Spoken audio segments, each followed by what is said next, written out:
We condemn in the strongest possible terms this egregious display of hatred, bigotry, and violence on many sides.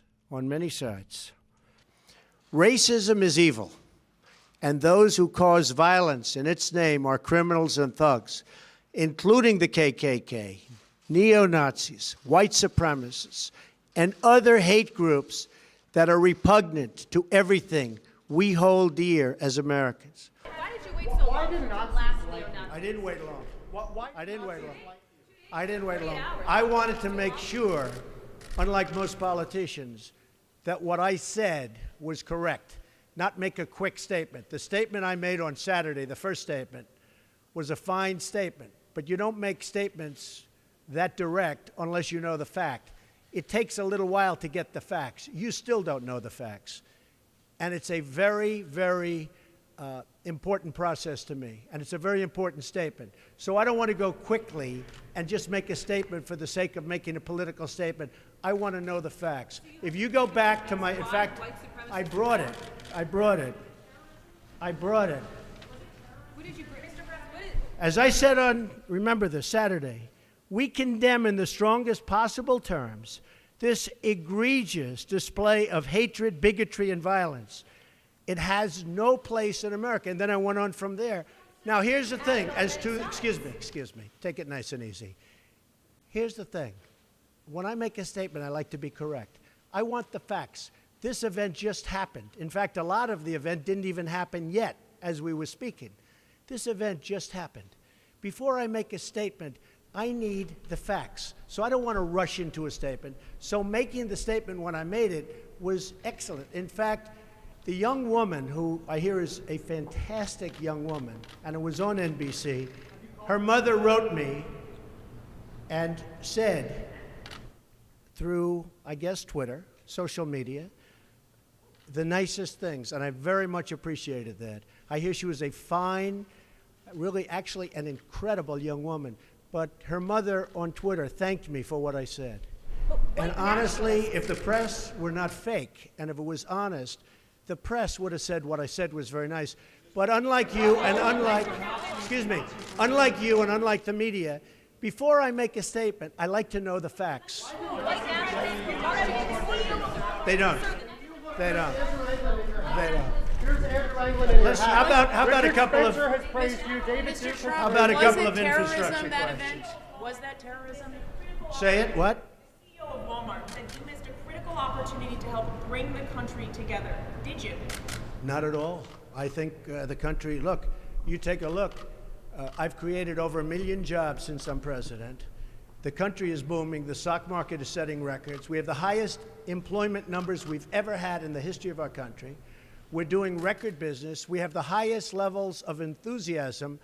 So the head of Walmart, who I know, who's a very nice guy, was making a political statement. I mean, ask him how he's doing. I do it the same way, and you know why? Because I want to make sure, when I make a statement, that the statement is correct. And there was no way of making a correct statement that early. I had to see the facts, unlike a lot of reporters. I didn't know David Duke was there. I wanted to see the facts. And the facts, as they started coming out, were very well stated. In fact, everybody said his statement was beautiful. If he would have made it sooner, that would have been good. I couldn't have made it sooner because I didn't know all of the facts. Frankly, people still don't know all of the facts. It was very important, excuse me.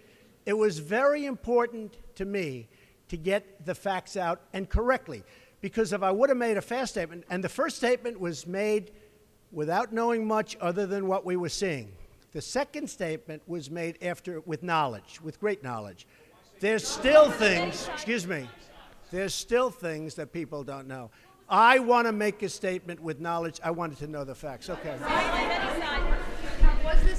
Two questions. Was this terrorism? And can you tell us how you're feeling about your chief strategist? Well, I think the driver of the car is a disgrace to himself, his family, and this country. And that is, you can call it terrorism. You can call it murder. You can call it whatever you want. I would just call it as the fastest one to come up with a good verdict. That's what I'd call it. Because there is a question. Is it murder? Is it terrorism? And then you get into legal semantics. The driver of the car is a murderer. And what he did was a horrible, horrible, inexcusable thing. Can you tell us how you're feeling about your chief strategist, Mr. Bannon? Can you Go talk ahead. about that? I would echo Maggie's question. Steve Bannon is. I never spoke to Mr. Bannon about it. Can you tell us broadly what do you still have confidence Well, in we'll Steve? see. Hey, look. I like Mr. Bannon. He's a friend of mine. But Mr. Bannon came on very late. You know that. I went through 17 senators, governors, and I won all the primaries. Mr. Bannon came on very much later than that. And I like him. He's a good man. He is not a racist. I can tell you that. He's a good person. He actually gets a very unfair press in that regard. But we'll see what happens with Mr. Bannon. But he's a good person, and I think the press treats him, frankly, very unfairly. Do you have confidence that Senator McCain has called on you to defend your National Security Advisor, H.R. McMaster, against I've some of already these done attacks? it. I did it the last time. And he called on it again, linking this Senator McCain? to the alt-right and Senator saying McCain, you he's- mean the one who yes. voted against Obamacare? And he said Who that is Senator? You mean Senator McCain who voted against us getting good health care? McCain Yeah. said that the alt-right is behind these attacks, and he linked that same group to those who perpetrated the attack in Charlottesville. Well, Do you- I don't know. I can't tell you. I'm sure Senator McCain must know what he's talking about. But when you say the alt-right, define alt-right to me. You define it. Go ahead. Well, I'm saying, as No, Senator, define it for me. Come on, let's go. Define Senator it for me. McCain defined them as the same group. Okay, what about the alt-left that came charging at him? Excuse me. What about the alt-left that came charging at the, as you say, the alt-right? Do they have any semblance of guilt? This is Senator McCain's statement. Let me ask you this. What about the fact that they came charging with clubs in their hands, swinging clubs? Do they have any problem? I think they do. So, as far as I'm concerned, that was a horrible, horrible day. Wait a minute. I'm not finished. I'm not finished, fake news. That was a horrible day. I will tell you something. I watched those very closely, much more closely than you people watched it. And you have, you had a group on one side that was bad, and you had a group on the other side that was also very violent. And nobody wants to say that, but I'll say it right now. You had a group on the other side that came charging in without a permit, and they were very, very violent.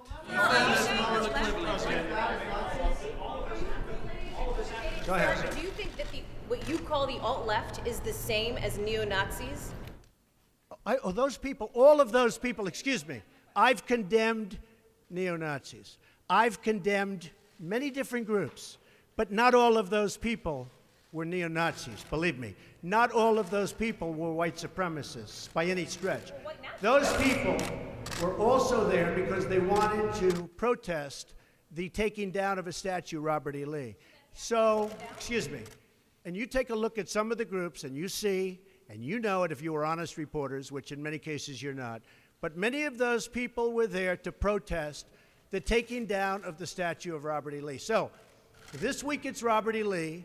I noticed that Stonewall Jackson's coming down. I wonder, is it George Washington next week, and is it Thomas Jefferson the week after? You know, you really do have to ask yourself, where does it stop?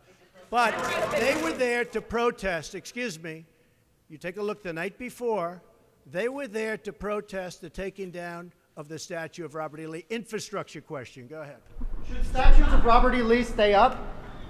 I would say that's up to a local town, community, or the federal government, depending on where it is located. Are you against the Confederacy? About race relations in America, and do you think things have gotten worse or better since you took office? I think they've gotten better or the same. Look, they've been frayed for a long time, and you can ask President Obama about that because he'd make speeches about it. But I believe that the fact that I've brought in, it will be soon, millions of jobs. You see where companies are moving back into our country. I think that's going to have a tremendous positive impact on race relations. We have companies coming back into our country. We have 2 car companies that just announced. We have Foxconn in Wisconsin just announced. We have many companies, I say, pouring back into the country. I think that's going to have a huge positive impact on race relations. You know why? It's jobs. What people want now, they want jobs. They want great jobs with good pay. And when they have that, you watch how race relations will be.